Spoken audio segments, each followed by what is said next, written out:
Welcome! In front of me I have FITBIT Charge 6 and I'm gonna show you how to unpair this smartband from the iPhone. First thing we need to do is to open the FITBIT application on the iPhone that is paired with our smartband. Once you open the app, tap on the icon in the top left corner to open the Connected to FITBIT page, and here select your Charge 6. Now scroll down and tap on Remove this Charge 6.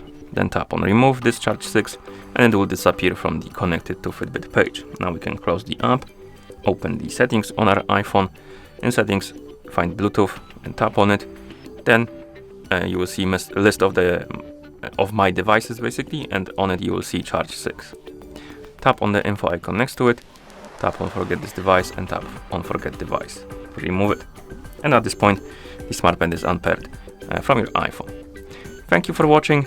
If you found this video helpful, please consider subscribing to our channel and leaving the like on the video.